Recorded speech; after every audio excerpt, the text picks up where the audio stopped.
తెలంగాణ ప్రజలు జనవరి 26 ఎప్పుడొస్తుందని ఎదురు చూస్తున్నారు. ఎందుకంటే ఆ రోజు కాంగ్రెస్ ప్రభుత్వం 4 పథకాలను అమలు చేయబోతుంది.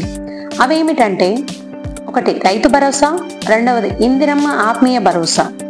ఈ పథకం ద్వారా సంవత్సరానికి 12,000 రూపాయలు మహిళలకు అందించబోతున్నారు.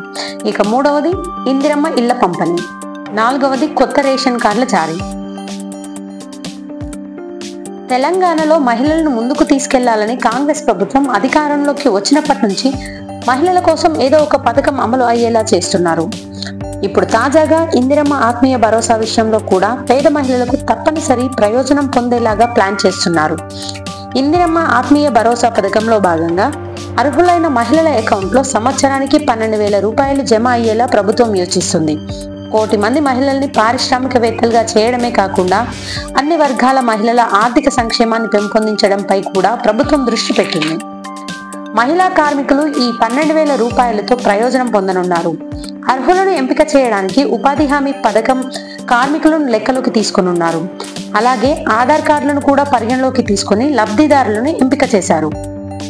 ఇందిరమ్మ ఆత్మీయ భరోసాలో భాగంగా జనవరి 26న అర్హులైన మహిళల అకౌంట్లో 6,000 చొప్పున జమ చేస్తారు.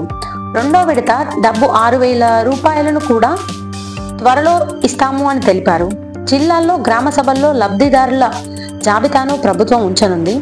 అర్హులైన వారి పేర్లు ఆ జాబితాలో లేకపోతే వెంటనే అధికారులకు చెప్పి పేర్లను నమోదు చేసుకోవచ్చు. జనవరి 25న ఫైనల్ జాబితాను ప్రకటిస్తారు.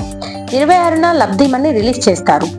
ఇందిరమ్మ ఆత్మీయ భరోసా పథకం మాత్రమే కాకుండా మహిళల కోసం ఇందిరా శక్తి పథకం ద్వారా మరిన్ని ప్రయోజనాలు ఉంటాయని కాంగ్రెస్ ప్రభుత్వం హామీ ఇచ్చింది.